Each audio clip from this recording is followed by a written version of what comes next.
Well, the results are the results. I mean, they're a team that's big, really almost at every position. You know, their front court has really good size.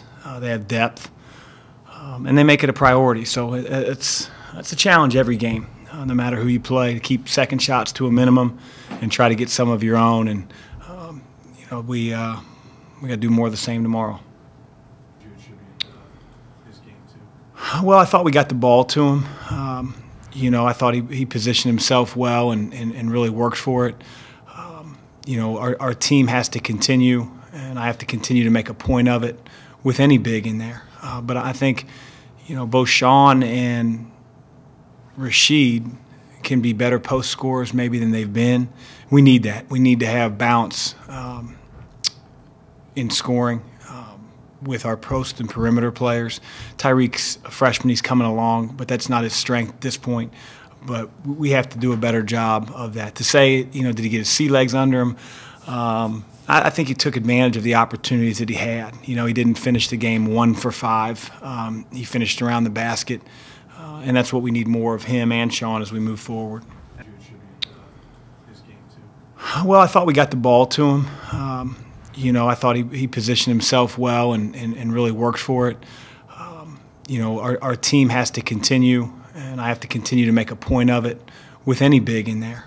But I think, you know, both Sean and Rashid can be better post scorers maybe than they've been. We need that. We need to have bounce in scoring with our post and perimeter players. Tyreek's a freshman, he's coming along, but that's not his strength at this point. But we have to do a better job of that. To say, you know, did he get his sea legs under him? I think he took advantage of the opportunities that he had. You know, he didn't finish the game 1 for 5. He finished around the basket, and that's what we need more of him and Sean as we move forward.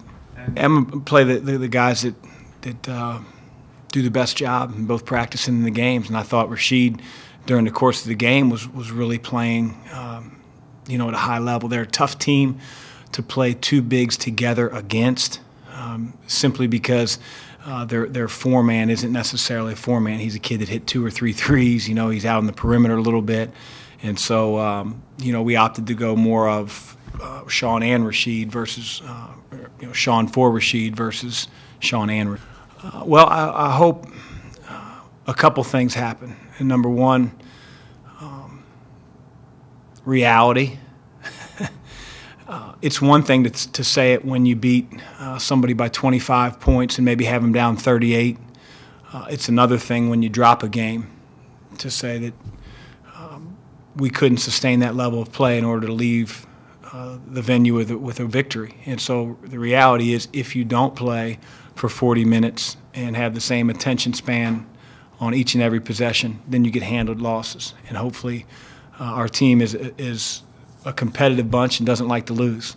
And then secondarily, I've got to do a better job in practice of making guys accountable every second they're on the floor. And then they have to hold themselves accountable and hold one another accountable, so that doesn't keep popping up.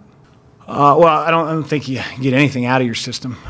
When you compete, there's going to be a winner and there's going to be a loser. And when we set up the schedule, I said at the time that we weren't going to go undefeated, and I didn't say that because I didn't have faith in our team. But you know, the more quality opponents you schedule, the harder you make your schedule, the more you're going to make yourself susceptible to dropping games. Now, I'm more worried about where we go from here and how we get better and how we learn from those experiences than dwelling on them and saying, I wish we would have scheduled differently. I like challenges. I like to compete to win. I want to play the best teams we can. And we came up on the short end of the stick. And so, again, I said this before, our schedule doesn't get any easier simply because we're at home. No, not enough. Again, you have to work for post position. You know, a lot of guards have never played in the post, so they don't know what it's like to seal their man and hold off a defender. You can't do it for 7-8 seconds. You know, not against a good opponent, not the one that's fighting defensively. So guards don't necessarily have that experience. There's only a fine, you know, short window that you can get the ball into the post. We got to be able to do that. We had opportunities in the last 8 minutes against Colorado where our post guys had it going. Sean was scoring in the low post. Rasheed had some good moments. And we had 2 or 3 opportunities where we caught the ball on the perimeter and we allowed the defender that was guarding the ball to shield us from being able to throw it in. And I was always taught that the guy guarding you is irrelevant when you're throwing the ball in the post. All you're worried about is how the post is being defended, throwing it away from the defense and to your offensive teammate.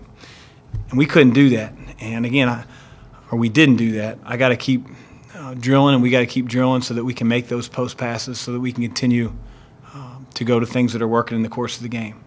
I think those are more maturity issues and more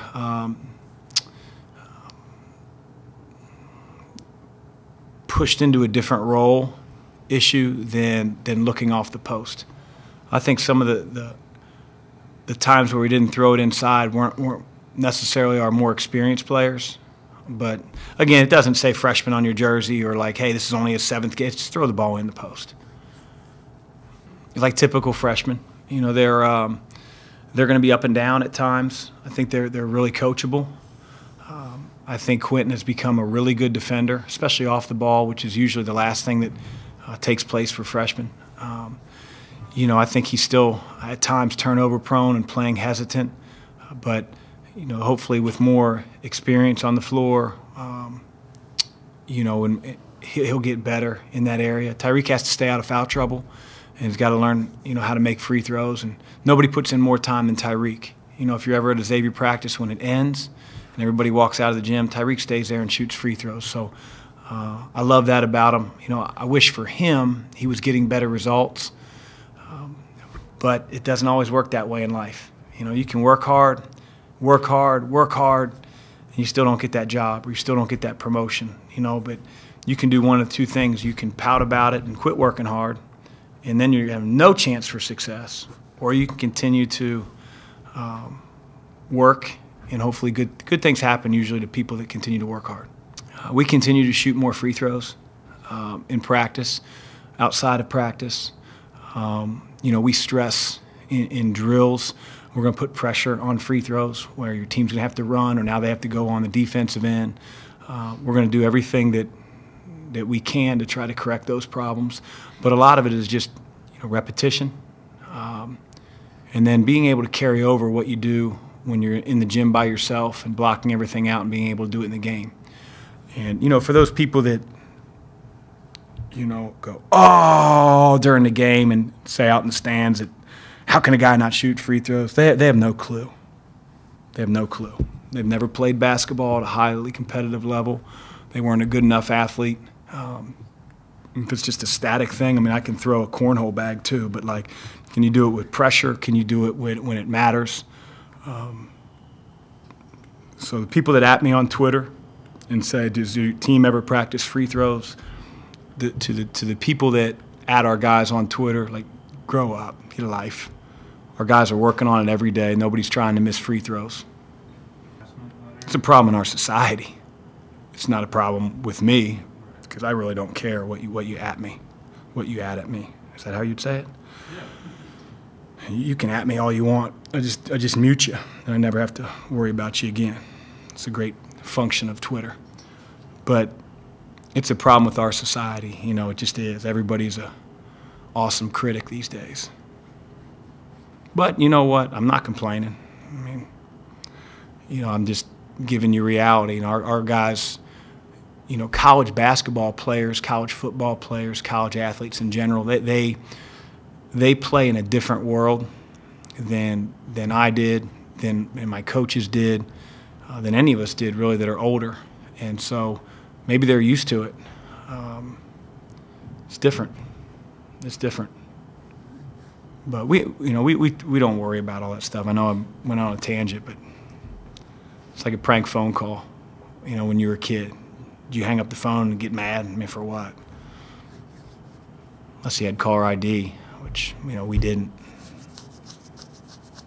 So, all right.